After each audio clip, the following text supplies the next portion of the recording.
2016년 3월 8일 JTBC 뉴스룸 방송 도중 속보가 전해집니다. 예, 방금 들어온 소식입니다. 7살 아들을 학대하다가 길에 버린 부모가 경찰에 붙잡혔습니다. 경찰이 아동 실종 신고를 받고 조사하다가 이런 혐의가 드러난 거라고 합니다. 아이는 여전히 실종 상태입니다. 취재기자. 학대당하던 아이가 실종됐다. 처음엔 모두가 그런 줄 알았습니다. 이 아이를 찾으려고 경찰은 정찰 드론까지 띄웠고 대대적인 공개 수배에 나섰지만 7살 원영이는 결국 싸늘한 시신으로 돌아왔습니다. 그리고 그 의붓어머니와 친아버지의 끔찍한 행각도 세상에 드러납니다. 오늘 사건연구소는 평택 아동 살해 사건을 들여다봅니다. 자, 원영이 사건, 이른바 원영이 사건. 이런 아동학대 사건만큼은 진짜 더 이상 좀 없었으면 좋겠다는 마음에서 또 잊지 않기 위해서 오늘 좀 준비를 해봤는데, 특히나 이 원영이 이 사건은 영화 미스백, 그거에 좀 모티브를 줬던 사건이기도 하단 말이죠. 네, 이게 2016년 3월 8일에 처음 알려졌는데요. 경기 평택경찰서가 38살 남성 그리고 그 부인인 38살 여성에 대해서 아이를 학대하다가 길에 버린 혐의로 체포해서 조사하고 있다. 이런 내용으로 처음 전해졌습니다. 당시 입학을 앞둔 아이였는데 학교에 출석 안 하는 걸 학교에서 좀 이상하게 여겨서 신고해서 조사가 시작이 됐고요. 실종된 아이가 만 7살 난 신원영 군이었습니다. 친아버지 그리고 의붓어머니랑 같이 살고 있던 상황입니다.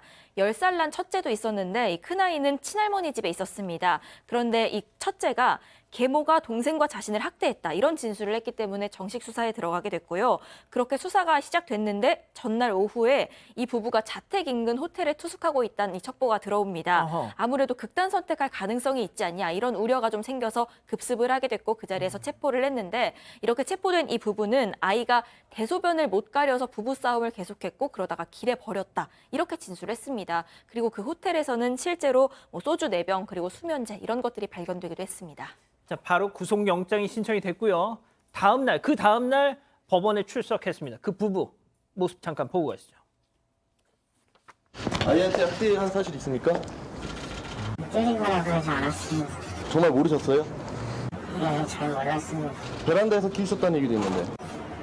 저는 일찍 출근하고 일찍 늦게 퇴근하면서 잘 몰랐습니다. 아니 어디다 유기하셨어요? 왜 애를 길에다 버리신 거예요? 아 살해는 안 어디다 하셨나요? 자, 계모는 안 죽였다. 친부는 모르겠다. 공식 같아요. 그러게나 말입니다. 그렇게 해서 아이를 애타게 찾고 있고 경찰은 좀 드론까지 띄워서 찾고 있는 상황이었는데 수사를 계속하다 보니까 그동안에 엄청나게 학대를 했던 정황들이 속속 드러나기 시작을 한 거예요. 사건이 있기 2년 전부터 이 친부랑 계모가 같이 살았는데 그 사고 나서부터 아이들에 대한 학대가 시작이 됐습니다. 뭐 온몸에 반창고, 피투성이, 피멍 이게 늘 달고 살았다라고 하고요. 먹을 걸 제대로 안 줘서 아이들이 아동센터에서 끼니를 때웠고 어떨 때는 센터 와서 배고파서 쓰러지다시피 했다라는 겁니다. 오죽했으면은 이 센터 측에서 이렇게 계속 하시면 우리 경찰에 신고할 수밖에 없다라고 그렇게 경고까지 했는데 돌아온 대답이라고는 그렇게 뭐 신경이 쓰이면 당신들이 키워라 뭐 이런 얘기가 돌아왔다고 하고요. 이 원영이 누나가 했던 얘기가 좀 충격적인데 동생이 파란색 밥을 먹었다라는 얘기를 했다라는 거예요. 예? 파란색 밥. 아마도 곰팡이가 핀 밥을 아우. 줬던 게 아닌가 하는 그런 일들이 이어졌던 겁니다. 자, 이 원영이가 이때 7살인데 5살 때부터 이 지경이 계속됐다는 얘기가 있더라고요. 그렇죠. 그래서 결국은 이렇게 학대당하다가 버려진 거 아니냐 이런 얘기가 있었는데 이 계모의 주장에 따르면 본인이 술에 취해서 길에다가 아이를 버렸는데 아이를 잃어버렸다라고 장소는 기억이 안 난다. 다만 남편한테는 친정 어머니한테 아이를 데려줬다라고 거짓말을 했다라고 주장을 했는데 주위 탐문을 해보면 계속 학대도 있었고 1월 7일 날 예비 소집일이 있었는데 그날도 나가지 않았고 작년 2015년 11월부터 아이가 보이지 않았다는 진술들을 확보를 했습니다. 그래서 경찰은 2월 14일 날 이 신용카드로 이 슈퍼에서 뭐 막걸리나 육포, 초콜릿 구입한 사실을 또 경위를 추궁하고 또 이튿날 전날에 CCTV를 보니까 한밤중에 그 친부 아버지 묘가 있는 야산으로 이동한 영상도 확보를 했습니다. 계모는 또 인터넷으로 살인 몇 년형 이렇게 검색한 점도 확인을 했고요. 그래서 추궁을 하니까 결국 부부 아이를 살해해서 암매장했다라고 자백을 했습니다. 아까 들으셨잖아요. 살해는 안 했습니다. 죽였어요. 버렸다더니 죽였습니다. 자, 현장 검증 출발하는 모습도 잠깐 보시죠. 학대 사실 알고도 왜 방치하셨습니까? 죄송합니다. 애가 3개월 동안 갇혀 있었는데 모르셨어요? 죄송합니다. 누가 먼저 숨기자고 제안했어요? 잘못했습니다. 아예 죽이려고 하셨습니까? 아니요. 화장실에 가두신 이유가 뭐예요? 잘안 들어서요. 애가 죽을 거라고 생각하지 않으셨어요? 잘 몰랐어요.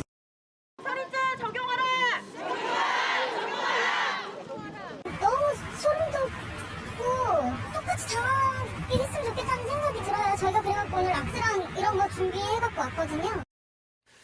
교수님, 그 락스를 준비해 왔다는 게 무슨 얘기죠?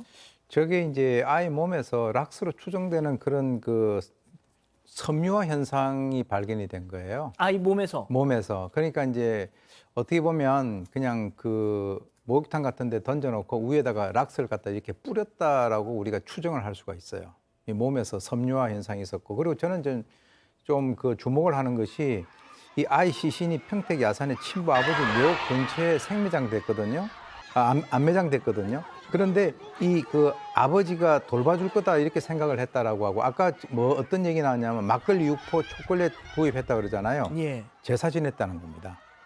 아. 그러니까 무슨 말이냐면 자기들이 한 짓이 너무 무서우니까 마음 편해 보려고 그런 식으로 이제 한 것 같고요. 그리고 이제 부검 결과 이 사인은 굶주림이라든가 다발성 피하출혈 저체온이었는데 이 실제로 위 내용물이 하나도 없었어요. 그러니까 완전 굶겼다라고 하는 것이고 이 쇠골 뼈가 오래전에 부러졌다가 자연적으로 붙었다니까 치료 안 해줬다는 얘기죠. 그리고 이제 찬물로 해가지고 저체온증도 있었다라고 하는데 이 아이가 그 당시에 112.5cm 신장에다가 15.3kg면 또래 그 아이들에 비해서 하위 10% 수준이니까 그야말로 학대와 학대 끝에 아이를 죽여놓고 자기들은 거기다 묻어놓고 제사 지내면서 마음을 갖다가 자기들은 위로를 했다. 이렇게밖에 우리가 생각할 수 없는 거죠.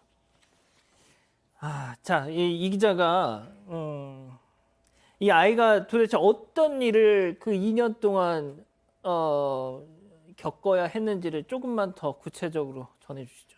그러니까 학대는 2년 동안 내내 이어졌지만 일단 욕실에 감금돼 있었던 게 3개월가량이 됩니다. 그동안 당연히 제대로 먹지도 못했고요. 대소변을 못 가린다 이런 이유였습니다. 그래서 구타를 당했는데 그러다 아이가 넘어지면서 변기에 머리를 부딪혀서 5cm가량이 찢어졌습니다. 그런데도 머리에 붕대만 감고 구타가 계속됐고 그러다가 말씀하신 대로 온몸에 1리터짜리 락스를 2차례 퍼붓기도 했습니다. 그리고 나서 5일간 하루 한 끼도 제대로 못 먹었고요. 그러던 중에 옷을 벗겨서 찬물 퍼부은 뒤에 방치했고 그 다음 날 숨지게 됩니다.